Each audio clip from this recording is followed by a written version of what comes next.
Investors, and welcome to another edition of 18 Minutes with 180 Markets. Value, that's right, the word value.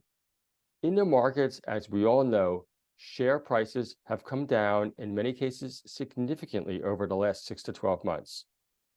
But here at 180 Markets, we are looking for those companies that have actually increased the value of the business while the share prices maybe are going the other direction, because that is how you make money in the markets, is buying when I have that discounted value. And that's why I'm thrilled today to be joined by Malcolm Norris of Sunstone Metals, because Sunstone Metals has dramatically increased the value in the ground of their business over the last 12 months. And we think that that represents an incredibly exciting opportunity. And here to talk all about it, Malcolm, welcome. Thanks very much, Greg. I'm pleased to be here. Great. Hey, Malcolm, people back people as much as anything else. In a couple of minutes, can you just tell us a little bit about yourself? Sure. I'm an industry veteran. I've been in this industry a long time now. I'm a geologist by training with some finance qualifications. I worked many years with a large Australian company called Western Mining Corporation. Part of that group of people, there's many of us in juniors that have had that background. And then I joined the junior sector in 2005 and worked with a company called Intrepid Mines, and then a company called Sol Gold, and then over the last nearly 10 years with Sunstone. And we've made a number of big discoveries along the way in the porphyry epithermal copper gold space. That's our expertise. And I say our because I'm very fortunate to work with a great team of people. We've got a group here that have been involved in those discoveries. It's never just one person. It's the team that you're back, and we've got a very strong team here who have made these discoveries before. Right. Hey, Malcolm, and as you mentioned, there's a whole what I call WMC mafia out there, and I'm sure that network has stood you very well over the time. I want to talk about your projects themselves. They're in South America and Ecuador, gold, copper. But maybe before we get into the details, let's go to the recent news, because it's been fantastic at your Bramaderos project in southern Ecuador. Can you just talk to us a little bit about your recent results that I think came out a couple of weeks ago now? Yes, we've been releasing some drill results from Limon over the last few months. And Limon is a gold-silver opportunity within the broader Bramaderos project. And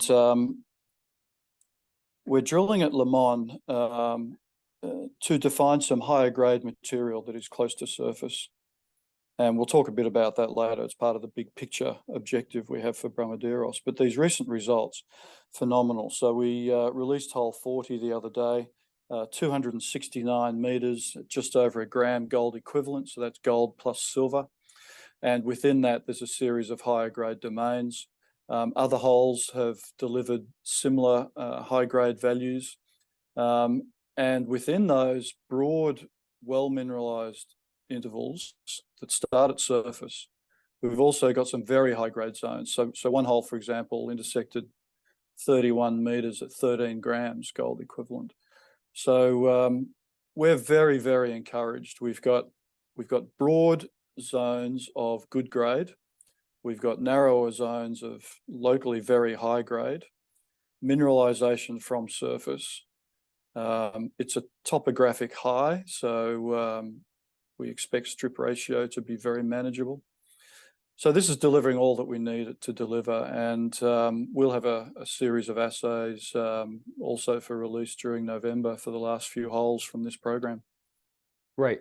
And as a follow-up from this recent activity, has it changed at all your strategy or what you're doing on the ground there? So we've finished this current program of drilling, and we're now going back to do some trenching and defining the next round of drill targets, which will be tested in early 2024.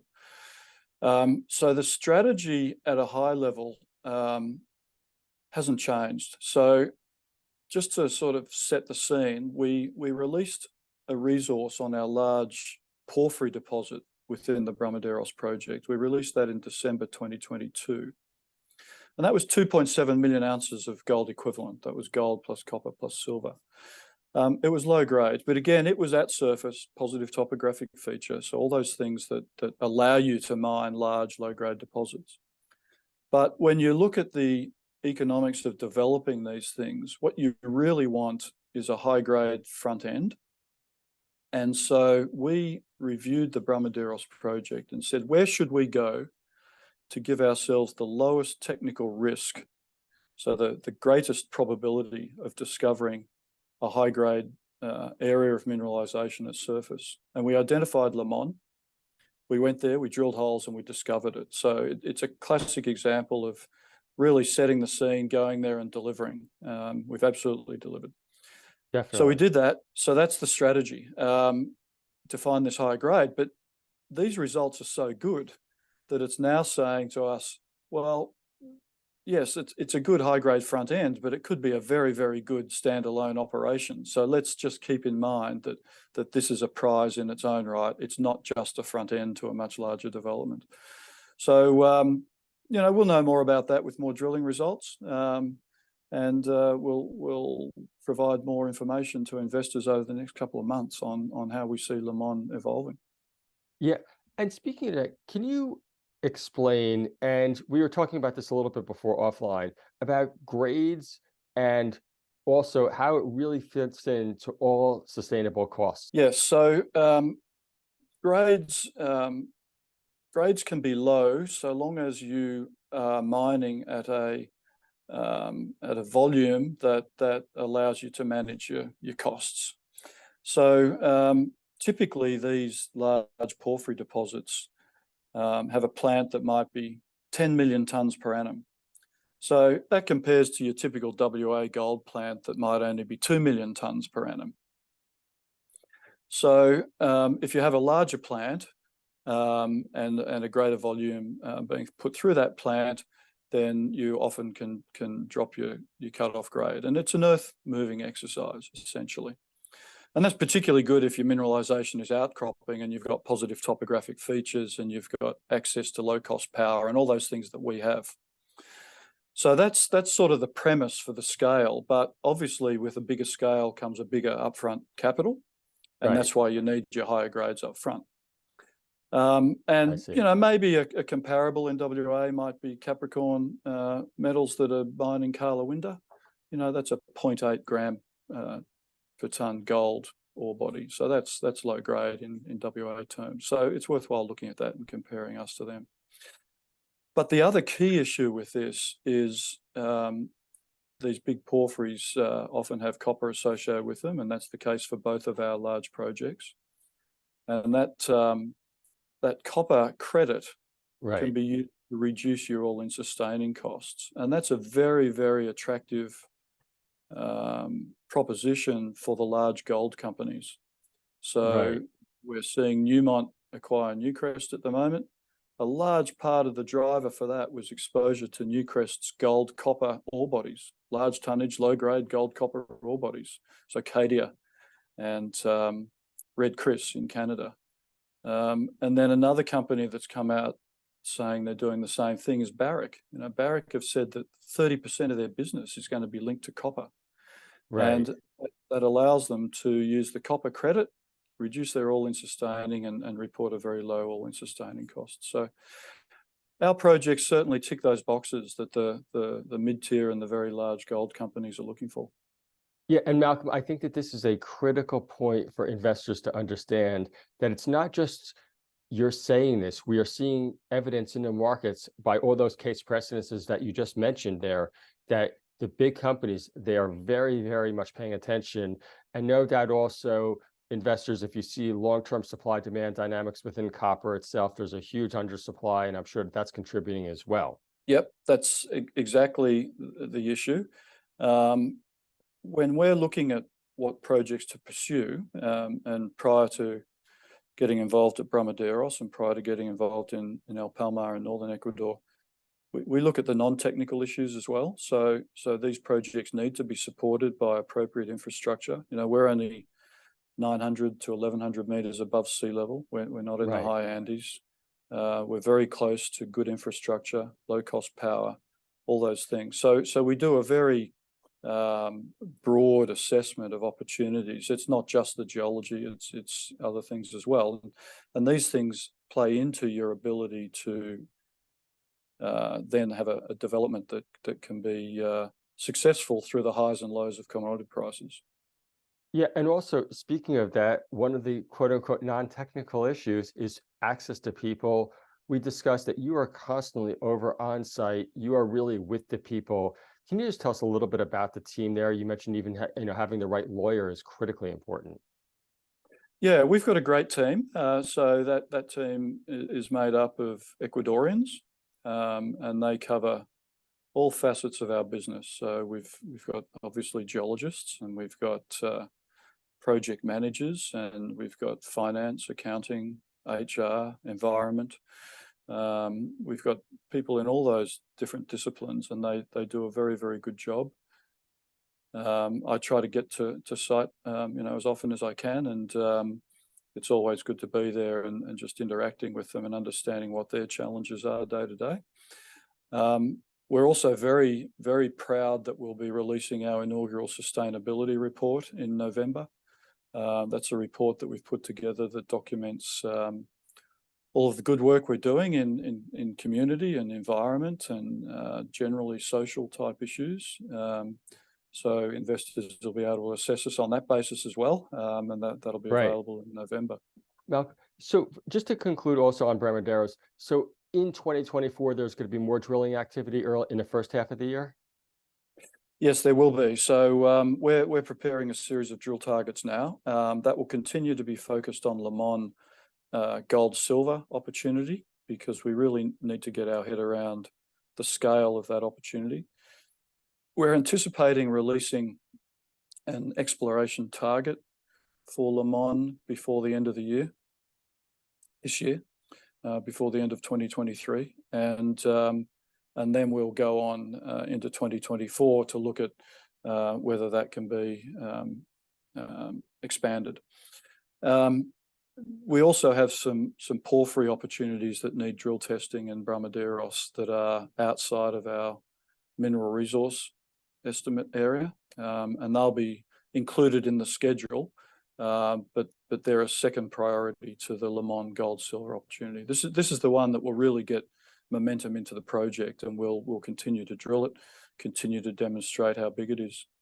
Right, fantastic, and obviously you have a very focused approach, which we love. Now moving up north a little bit, and I mean northern Ecuador, El Palomar. Can you just talk to us about that project? El Palmar is a wonderful project. So from a technical point of view, from a geological point of view, it's absolutely got the right address. And so it's on a major structural feature that's called the Toachi Fault. And that feature is an important controlling feature for other greater than billion-ton deposits. So SolGold's Cascabel project, which we were instrumental in securing and drilling the early holes on, is on or related to that Toachi Fault.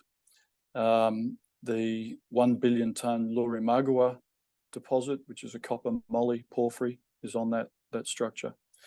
And this is a common feature of porphyries around the world. You look at Chile and Peru, you look at Eastern Europe, where all the large porphyries are. They're related to these major crustal scale series of faults, and then typically where they are intersected with orthogonal faults, you get prospective areas and sometimes mineralization. And that's exactly what we're seeing at El Palmar. So we've drilled 28 holes. 21 of those have been into a single target called T1. And so that's an ore body in its own right. Mineralization starts at surface, and we've got mineralization identified down to 500 meters below surface. But T1 is just one of a cluster of porphyries. We've identified 5 of them at this stage, but there'll probably be more. And just recently, we announced results from drilling on T3. Right. Which is a target. It's about 1 kilometer diameter. So these are big targets. And it's only ever had 2 drill holes put into it, right? So you think of something 1 kilometer diameter with only 2 drill holes, and both of those drill holes intersected ore grade mineralization. So you think, what is the potential here? It's huge. Right. And we want to be joining that plus billion ton type opportunity. So it's gold plus copper, bit of silver. Mineralization we know extends over 1 kilometre vertical extent. So we've seen it at 1 kilometre deep with these recent holes, and we've seen it at surface with some of the early drilling. So the potential at El Palmar is huge. And we'll be drilling there in 2024 as well. And we're putting those plans together at the moment. Again, we're doing some surface work currently. Yeah, and the only way to find out is to drill. And there, roughly speaking, how big would you think that type of program would be in 2024? Initially, we can see a program of about 3,000 meters of drilling at El Palmar. And what that does is test some shallower targets that we've defined and enables us to contemplate the true vertical extent of the mineralization. So as I said, we've seen it down to 1,000 meters below surface, and that's entirely consistent with Cascabel, SolGold's deposit, 65 kilometers to the northeast. The top of that ore body, the main part of that ore body, starts about 700 meters below surface. So these things have a big vertical extent. At that depth, obviously an underground development, but we're fortunate at El Palmar to have also mineralization from surface on the T1 target. So as we get to contemplate development, that near surface mineralization is obviously a critical factor. You know, does that give us the near surface higher grade front end for a much larger development? Same scenario we're dealing with at Bramaderos. I was going to say, it sounds like you've taken that playbook before. Hey, Malcolm, just backing up a second, you said, you worked at SolGold. Were some of the learnings there, are they helping you today, fast forward into 2023, 2024? Yeah, they are. And you take those learnings from every project you work on, every company you work with. I was myself and our chief geologist here at Sunstone, Dr. Bruce Rawlack. We worked together when we were at Western Mining on the Tampakan deposit, which is a very large copper gold porphyry epithermal system in the southern Philippines. And then we worked together with Ray Robinson, who's also at Sunstone here, who's our general manager studies. We worked together with Intrepid in Indonesia on Tujuh Bukit. Now, Tujuh Bukit's really interesting because it's a porphyry with a gold-silver epithermal sitting over the top of it. So, potentially some technical parallels to what we're doing at Bramaderos. So you take all those learnings, you apply them, and you certainly try not to make the same mistakes. And I think you're a bit more careful with where you're drilling your holes. Right. But importantly, you get to understand the signals to what is a good project and what isn't. So how we log our drill holes, how we analyze our data, how we manage our data, all those learnings mean that the next time you do it, you should be doing it a little bit better. Right. And all those little things, as you said there, are they different in South America than, say, in Australia? Not a lot, no. So if we were exploring for porphyries in New South Wales in the belt that includes Cadia, we'd be taking a very similar approach. We rely a lot on geophysics, primarily magnetics, to try to identify our broader targets. Then as we start to drill and start to do more detailed sampling, we rely a lot on geochemistry to give us some sort of vector into where we think the better mineralization might be. We analyze all our samples for their alteration assemblages, because those alteration assemblages in porphyries will often point you towards the hotter parts of the system, which is often where you get the better mineralization. So similar sort of processes. Our team in Ecuador is very good at identifying those things. So it's not too different. And we use a number of key consultants to help us with the higher end technical work as well. Makes sense. Hey, Malcolm, we do have to keep these interviews short. If there are one or two closing comments you would like all investors to know about Sunstone, what would they be?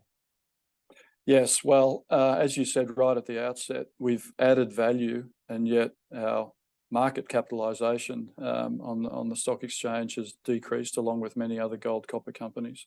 So we've added huge value. We've also reduced risk, and this is a really important part of the exploration process. We focus a lot on technical risk. So we've reduced risk by drilling holes, defining areas of mineralization, and now we're growing those areas of mineralization to just see how big they are. We're not in the early grassroots phase. We've made significant discoveries, and we're now really understanding just how big they are. So the key issues for Sunstone are we've made these discoveries. They have the potential to be very, very big. We've demonstrated that the grade locally can be very high, which is what we need for a successful commercial development. We're close to infrastructure. We're not in the high Andes. And Ecuador supports responsible mining. And the most important word there is responsible. So there's 2 modern operating mines in Ecuador that are having a huge impact on GDP. And they're being managed extremely well. And we plan to do the same. And we're seeing a lot of support from a number of different groups in Ecuador for the approach we're taking. So we don't see sovereign risk as being particularly significant in Ecuador. And I think that's supported by companies such as BHP and Anglo American and Barrick having a presence there. Right. Hey, Malcolm, thanks so much. Definitely stay in touch, and we'll be sure to follow you in 2023, the rest of the year, and 2024. Thanks very much, Greg. A pleasure to talk about Sunstone with you.